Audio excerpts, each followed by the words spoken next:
তাকে সুন্দর করার জন্য বেগম খালেদা জিয়াকে খুব দরকার। আমরা দোয়া করছি আল্লাহ যেন তাকে সুস্থ রাখে। সবাই শোনে একজনের কথা, সেই মুরব্বীটাকে, সেই মুরব্বীটা বেগম খালেদা জিয়া। আমি একটা তথ্য দিয়ে গেলাম। আমি একটা জায়গায় দাঁড়িয়ে কথা বলি। জামাতের আমিরকে, চরমনের পিসাবকে, হেফাজতের আমিরকে বা অন্যান্য আন্দালিব রহমান পার্থ হয়ে শুরু করে যারা আছেন সবাইকে ডেকে যদি বেগম খালেদা জিয়া একটা কথা বলেন, এইভাবে তোমরা চলবা, এর বাইরে যেতে পারবা না, আমার মনে হয় কেউ নতুন করে আর কোনো কথা বলার সাহস দেখাবে না।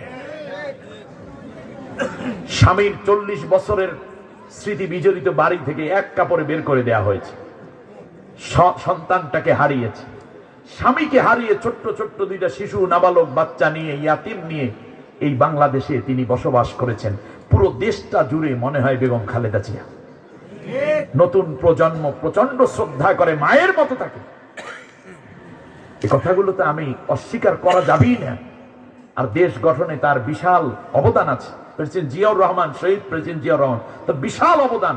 ইসলাম এবং মুসলমানদের জন্য প্রচুর কাজ তার রয়েছে, ইতিহাসে আমরা দেখতে পাই। সুতরাং আমি মনে করি পরস্পরের শ্রদ্ধা থাকতে হবে আমাদের। এলোমেলো কথা বলে জালেম সরকারের মতো কেউ হতে যাবেন না।